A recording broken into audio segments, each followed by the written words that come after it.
The doctor said my symptoms were psychosomatic and I needed therapy. I'm a doctor and I have stage 4 cancer. Dr. Kieran Foster sat across from me in his pristine office at Sterling Medical Center, his hands folded on the mahogany desk between us, his expression radiating the kind of practiced compassion that immediately set my teeth on edge. I'd just finished explaining my symptoms for the third time in 6 weeks. The bone pain that woke me at 3 a.m., the persistent cough that had progressed from occasional to constant, the weight loss of 23 pounds despite eating normally, the night sweats that soaked through my sheets. Foster nodded along, his eyes not quite meeting mine, and then he said the words that would haunt me for the rest of my drastically shortened life. Dr. Reeves, I think what we're dealing with here is acute anxiety manifesting physically. Your position as Chief of Emergency Medicine at County General is incredibly stressful. You've been working 80-hour weeks for 15 years. Your body is telling you to slow down. He pulled out a prescription pad. I'm recommending cognitive behavioral therapy and a low-dose anxiolytic. 6 weeks of treatment, and I'm confident these symptoms will resolve. I stared at him, my medical degree from Johns Hopkins suddenly feeling worthless in this room. Dr. Foster, I specifically requested a CT scan of my chest and abdomen. I have a persistent cough with occasional hemoptysis, unexplained weight loss, and bone pain in my spine and ribs. These are red flag symptoms that warrant imaging. My voice stayed level, professional, even as fury built in my chest. Foster smiled that patronizing smile I'd seen male doctors use on female patients countless times. I understand you're concerned, but ordering unnecessary scans contributes to healthcare costs and patient anxiety. Your physical exam was unremarkable. Your basic labs were within normal limits except for slightly elevated inflammatory markers, which is consistent with stress. I've been practicing for 23 years, Dr. Reeves. I know the difference between organic disease and psychosomatic symptoms. He stood up, signaling the appointment was over. I remained seated. I'm not requesting these scans as an anxious patient. I'm requesting them as a physician who recognizes concerning symptom patterns. My inflammatory markers have been trending upward for 3 months. I have night sweats that aren't explained by menopause. I cough up blood. Foster's smile tightened. And I'm telling you, as your physician, that your symptoms are stress-related. Take the prescription, see the therapist, give it 6 weeks. I left his office without the prescription, my hands shaking with a combination of rage and fear. I'd come to Foster because he was supposedly the best internist in the hospital system, highly recommended by colleagues.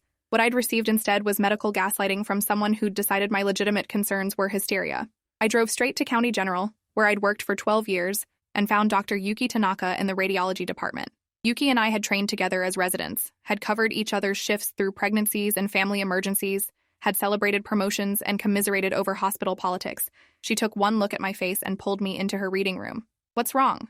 I told her everything, watching her expression shift from concern to anger. Foster's an idiot. You know what those symptoms mean, Elena.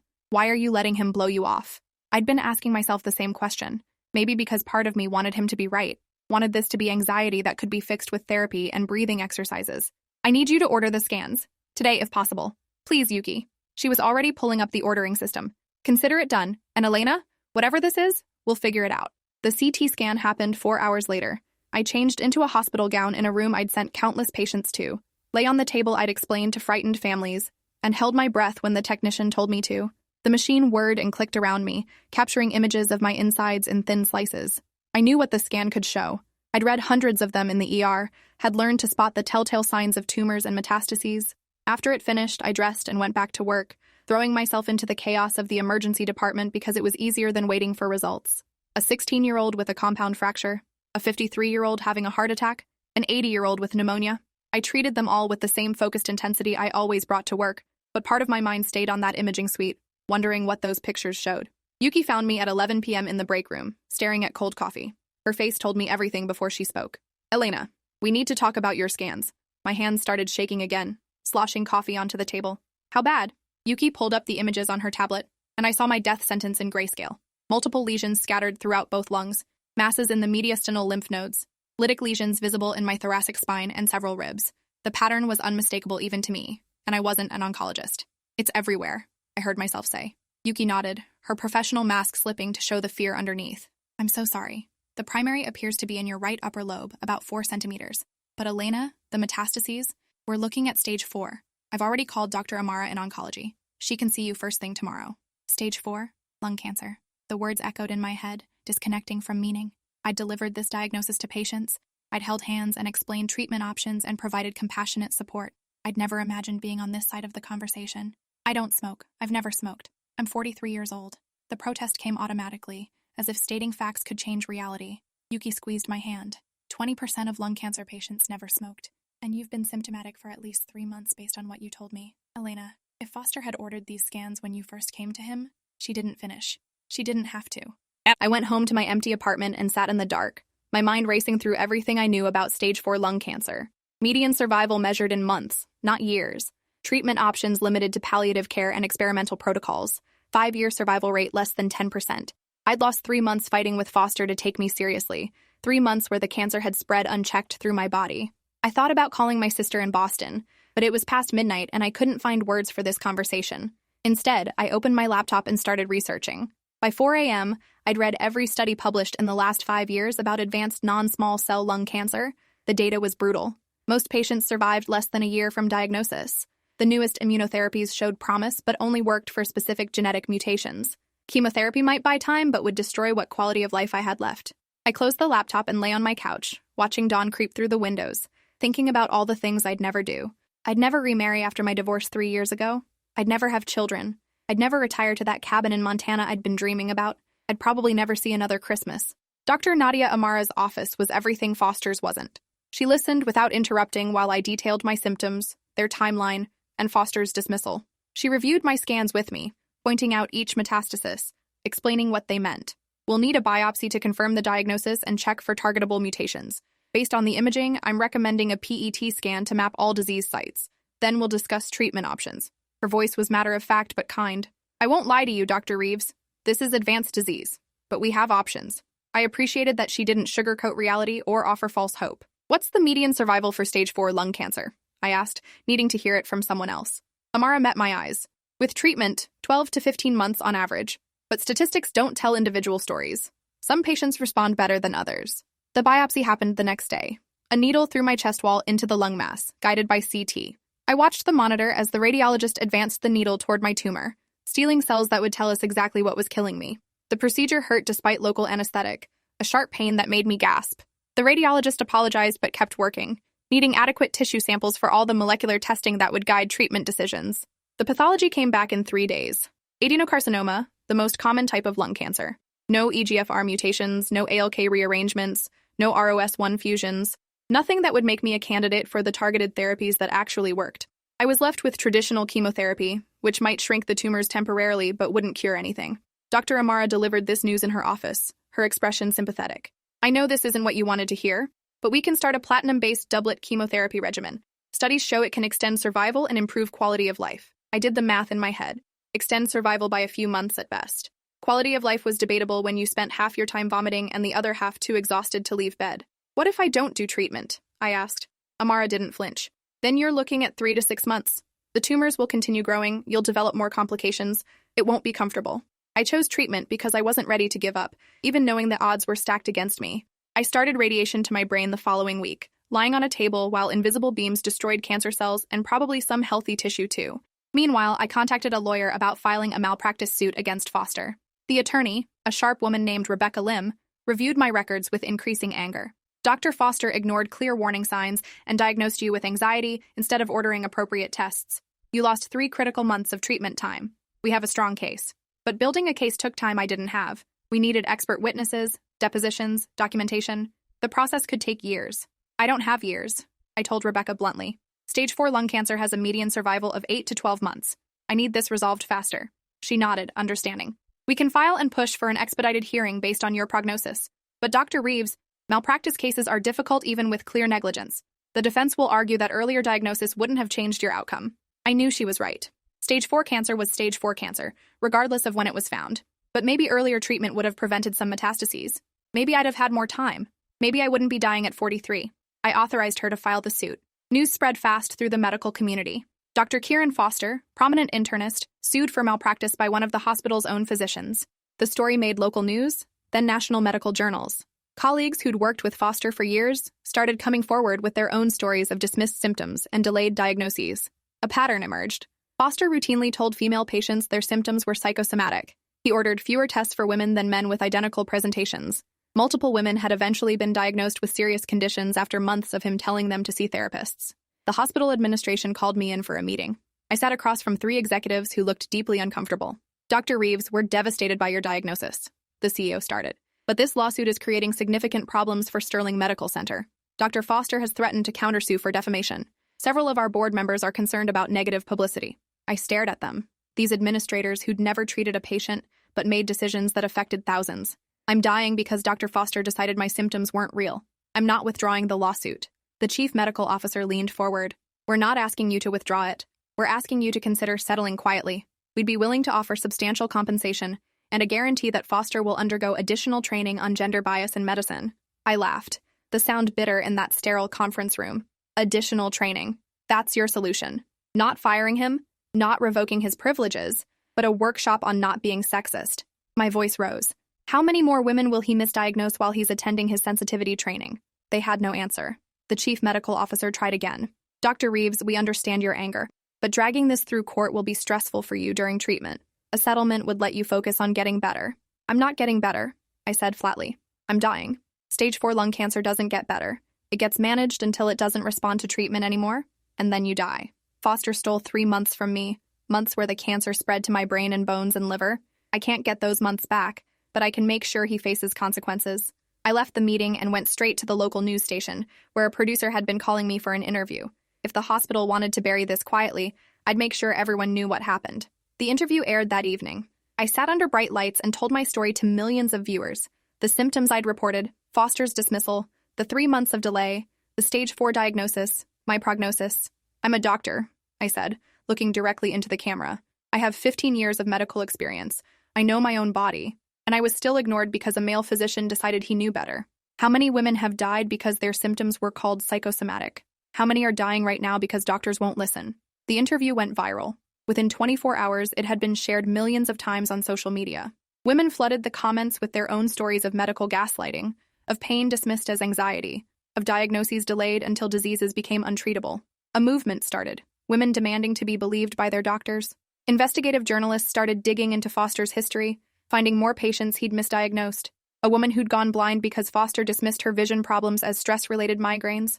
A woman who'd lost her leg to osteosarcoma after Foster told her bone pain was from working out too hard. A woman who'd died from endometrial cancer after Foster said her abnormal bleeding was just perimenopause. The medical board opened a formal investigation, but none of it changed my diagnosis. I started chemotherapy while the media storm raged. Cisplatin and Pemetrexed pumped into my veins every 3 weeks at the infusion center I'd walked past countless times. The side effects were exactly as brutal as I'd warned my own patients they would be. Nausea that no medication fully controlled. Fatigue so profound I could barely get out of bed.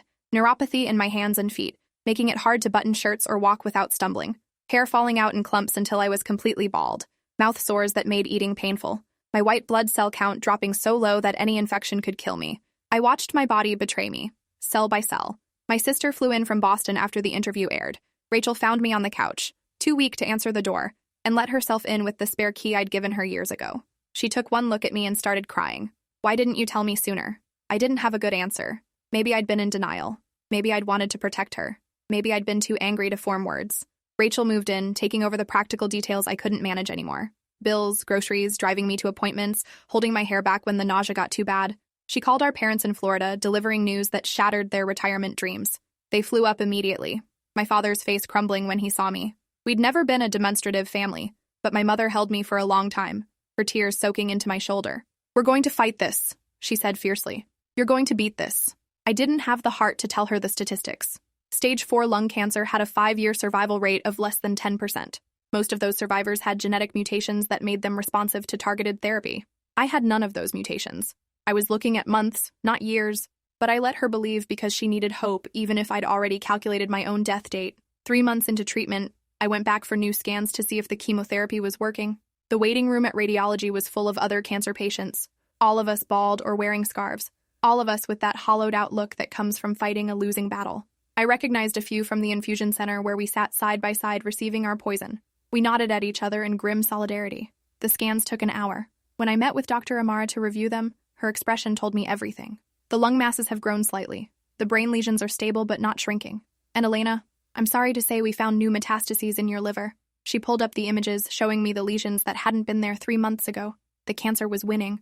We can try a different chemotherapy regimen, Amara continued. Switch to docetaxel or try immunotherapy, even though your PD-L1 expression is low. But I need to be honest with you. Your options are becoming limited. I asked the question every oncologist dreads. How long? Amara met my eyes. and I saw her own sadness reflected there. 6 months. Maybe less. I'm sorry, Elena. 6 months. I started dividing my remaining life into hours, calculating how many sunrises I had left. About 180 mornings where I'd wake up and know I was dying. 4,320 hours to do everything I'd never get to do. The lawsuit moved forward rapidly. Both sides understanding time was critical. Rebecca scheduled depositions, gathered evidence, built a case that was increasingly impossible to defend. She deposed 3 of Foster's former patients who'd been misdiagnosed, a woman with ovarian cancer who'd been told her abdominal pain was irritable bowel syndrome, a woman with a brain tumor who'd been told her headaches were tension, a woman with lupus who'd been told her joint pain was psychosomatic. The pattern was undeniable. Foster systematically dismissed female patients' symptoms, particularly women who were assertive about their own health care. Rebecca also obtained Foster's practice statistics through discovery. Over the past 5 years, he'd ordered diagnostic imaging for 63% of male patients who presented with concerning symptoms. For female patients with identical symptoms, that number dropped to 37%. He'd referred male patients to specialists at nearly twice the rate of female patients. The evidence of gender bias was overwhelming. Foster's attorney tried multiple times to settle, offering increasing sums of money. Rebecca called me after each offer. They're up to $3 million now. Elena, that's a substantial amount. It would provide financial security for your family after... She didn't finish the sentence, but I knew what she meant. After I died. No settlement, I said each time. This isn't about money. This is about making sure Foster faces consequences and other women don't die because he dismisses their symptoms. 4 months after my diagnosis, the case went to a special expedited hearing.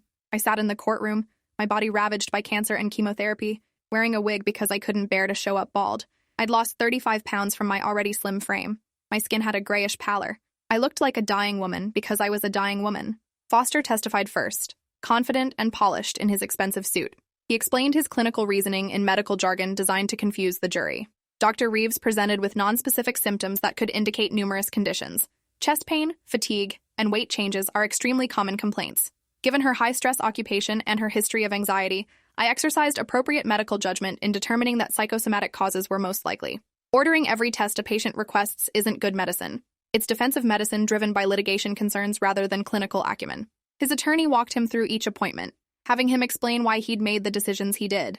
Foster was convincing, speaking with the authority of his 23 years in practice. He painted me as an anxious, demanding patient who'd wanted unnecessary tests and became vindictive when he'd applied appropriate clinical standards. Dr. Reeves is a physician herself, his attorney said. If she truly believed she had cancer, why didn't she simply order her own imaging? It was a clever question. Foster answered smoothly. Exactly. The fact that she didn't pursue imaging on her own suggests she wasn't truly concerned about malignancy. She was seeking reassurance, which is a hallmark of anxiety disorders. Then it was Rebecca's turn to cross-examine. She stood up slowly, holding a stack of papers. Dr. Foster, you testified that Dr. Reeves presented with non-specific symptoms. Let's review those symptoms in detail. She read from my chart. Persistent cough for 3 months. Hemoptysis, that's coughing up blood, on at least 4 occasions. 23-pound weight loss over 2 months. Night sweats requiring sheet changes multiple times per week. Bone pain in the thoracic spine and ribs. Are these non-specific symptoms? Foster shifted in his seat. Individually, they could have various causes. Dr. Foster, are you aware of the clinical guideline that states any patient presenting with hemoptysis should receive imaging to rule out malignancy? Guidelines are suggestions, not mandates. So you chose to ignore established medical guidelines? I exercised clinical judgment. Rebecca pulled up Foster's notes from my appointments on the courtroom screen. Your notes from Dr. Reeves's first visit say, and I quote, patient anxious and fixated on symptoms, likely psychosomatic. Patient being dramatic about minor complaints. Did you write that? Foster's face reddened. Those were my clinical impressions at the time. Did you write that Dr. Reeves was being dramatic because she's a woman? The courtroom erupted. Foster's attorney objected. The judge sustained it, but Rebecca had made her point. She moved on to the statistics showing Foster's differential treatment of male and female patients. She presented expert testimony from 3 oncologists who all stated that my symptoms warranted immediate imaging. She showed the jury my scans, the multiple tumors that had been growing while Foster told me to see a therapist. If Dr. Reeves had received a CT scan during her first appointment with Dr. Foster, would her prognosis be different? Rebecca asked one of the expert witnesses, a distinguished oncologist from Stanford. Most likely, yes. Based on tumor growth rates, I estimate the cancer was stage 2 or possibly early stage 3 when Dr. Reeves first presented to Dr. Foster. At that stage, she would have been a candidate for surgical resection combined with chemotherapy. 5-year survival for stage 2 lung cancer is approximately 50 to 60%. For stage 3, it's approximately 35%. Those odds are dramatically different from stage 4, where 5-year survival is less than 10%. The expert continued, his voice heavy with professional certainty. The 3-month delay in diagnosis allowed the cancer to progress from potentially curable to incurable. Then it was my turn to testify. I walked to the stand slowly, my body weak despite the steroids I'd taken to boost my energy. I wore a navy suit that hung loose on my diminished frame. I swore to tell the truth, my hand shaking as I placed it on the Bible. Rebecca asked me to describe my symptoms, and I detailed everything with clinical precision. I presented to Dr. Foster with what medical literature calls red flag symptoms for lung malignancy. I specifically mentioned hemoptysis, which alone warrants imaging. I'm an emergency physician. I've diagnosed hundreds of patients with serious diseases. I know what concerning symptoms look like. How did Dr. Foster respond when you requested imaging? He told me I was being anxious. He said my symptoms were stress-related and that ordering unnecessary scans contributes to healthcare costs. He prescribed anti-anxiety medication and recommended therapy. How did that make you feel? I met the jury's eyes. Dismissed, patronized, frightened. I knew something was seriously wrong with my body, but the physician I'd trusted to help me decided I was hysterical. That's not medicine. That's bias. I described the 3 months I'd spent trying to convince Foster to take me seriously, the follow-up appointments where I'd documented weight loss and persistent symptoms, the times I'd asked again for imaging and been told I needed to give therapy a chance to work. Did you consider seeing a different physician? Rebecca asked. Yes, but Dr. Foster was supposed to be the best internist in the system. If he wouldn't listen to me, a physician with 15 years of experience, why would anyone else? Rebecca showed the jury photos of me from before my diagnosis, professional headshots where I looked healthy, vibrant, alive. Then she showed recent photos, the gaunt face, the bald head, the death already visible in my eyes. The contrast was devastating. Several jury members looked away. Dr. Reeves, if you had been diagnosed 3 months earlier, what would that have meant for you? I'd prepared for this question, but answering it still broke something inside me. It would have meant surgery. It would have meant a chance at cure instead of certainty of death. It would have meant years instead of months.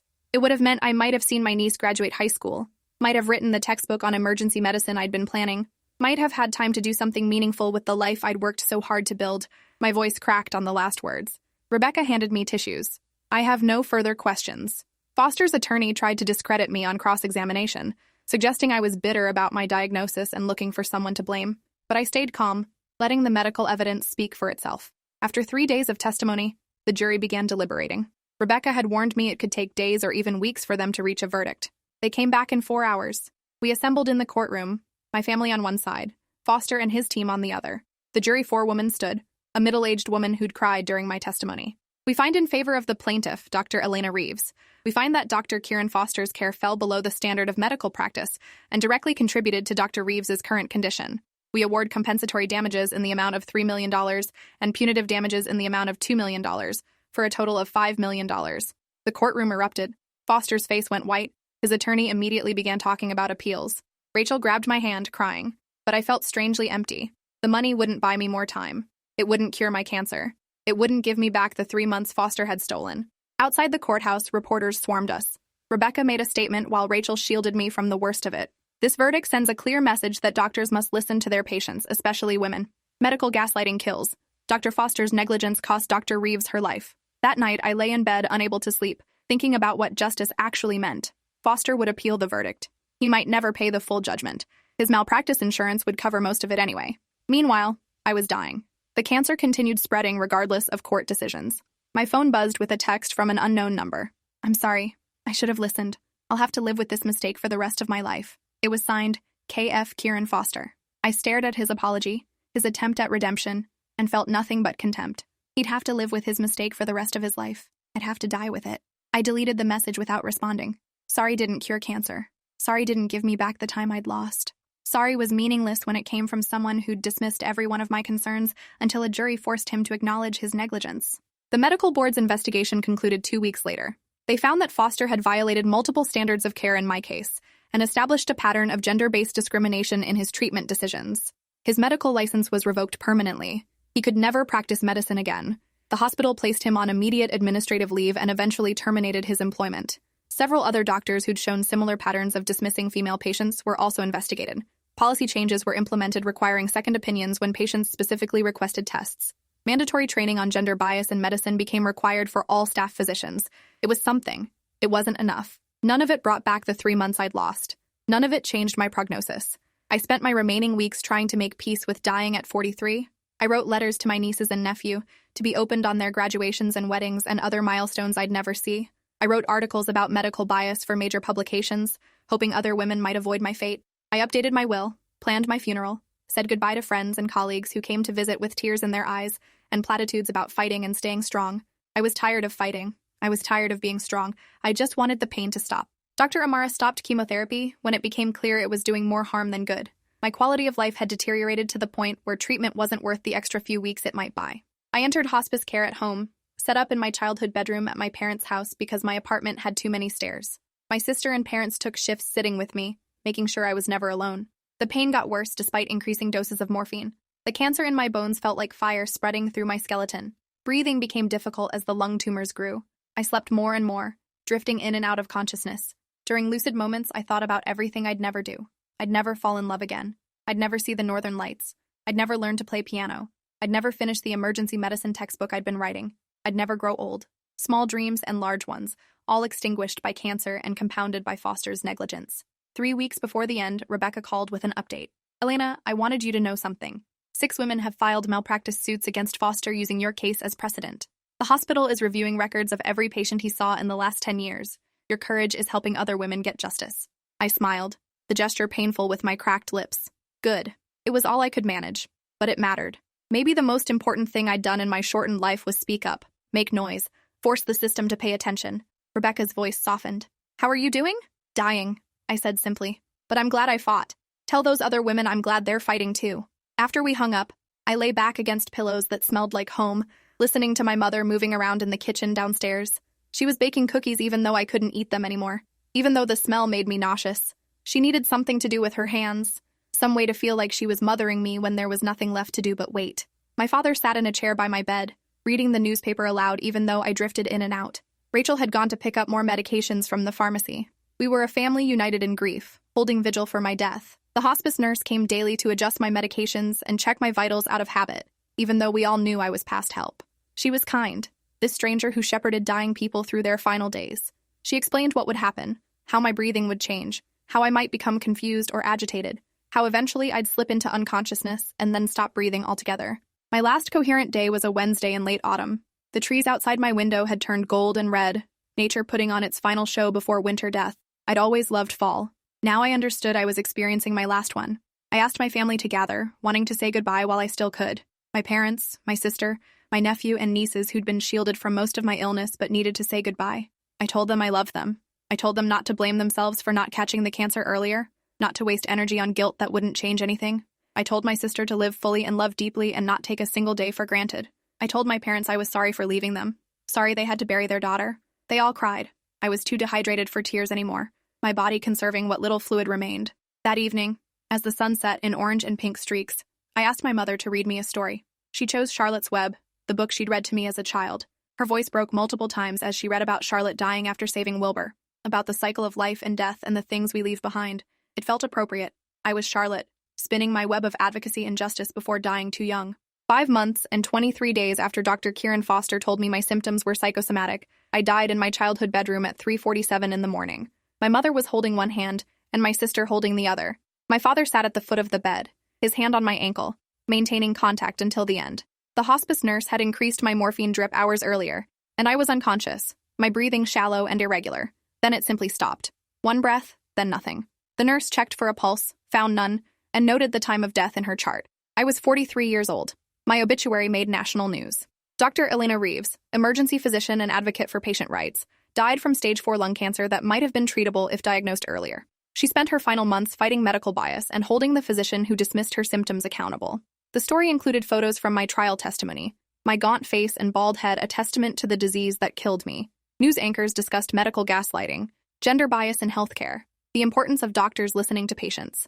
My death became a catalyst for change I'd never see. My funeral overflowed with people, colleagues from County General, patients I'd treated over 15 years, strangers who'd followed my story and wanted to pay respects. The 6 women who'd filed their own suits against Foster came, standing together in solidarity. Rebecca gave a eulogy about my courage and determination to seek justice even while dying. She announced that the $5 million settlement would fund the Elena Reeves Foundation for Patient Advocacy, dedicated to fighting medical bias and supporting women whose symptoms were dismissed by their doctors. Yuki spoke about our friendship and the day she'd looked at my scans and known I was dying. She cried through her entire speech. My sister read one of the letters I'd written, words I'd chosen carefully to be read after my death. I didn't want to die at 43. I wanted years and decades and a lifetime. I wanted to see my nieces and nephew grow up. I wanted to write that textbook. I wanted to fall in love again. I wanted to grow old and cranky and wise. Cancer and medical negligence stole that future from me. But I hope my death means something. I hope it saves other women from being dismissed and ignored. I hope doctors learn to listen, truly listen, when patients say something is wrong. If my story prevents even one delayed diagnosis, if it saves even one life, then maybe my death had purpose. Don't remember me as a victim. Remember me as a physician who fought for her patients even when the system failed her. Remember me as a woman who demanded to be believed. Remember me as someone who turned her dying into something that mattered. The foundation launched 2 months after my death and immediately started making waves. It funded legal representation for women pursuing medical malpractice cases. It created educational programs for medical schools about gender bias in diagnosis. It lobbied for policy changes requiring hospitals to track diagnostic delays by physician and patient gender. It became exactly what I'd hoped for, my legacy living beyond my short life. Foster never practiced medicine again. The board's decision was final, and no state would license him after what he'd done. He lost his career, his reputation, his sense of identity. He wrote a memoir 3 years later, attempting to explain his perspective and rehabilitate his image. It was universally panned as a self-serving excuse for negligence. The women he'd misdiagnosed, me included, deserved better than his attempts at redemption through publishing. My sister used some of the settlement money to finish the emergency medicine textbook I'd started, working with my colleagues to complete the chapters I'd never finished.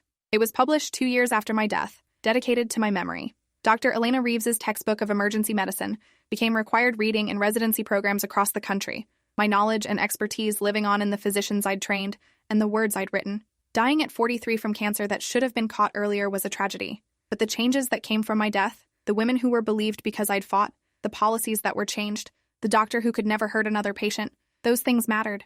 I'd turned my dying into advocacy and my death into purpose. It wasn't the life I'd wanted, but it was the death I'd chosen. And in that choice, I found my power. If you enjoyed this, you'll definitely want to see the next ones too. So subscribe now and let me know your take in the comments.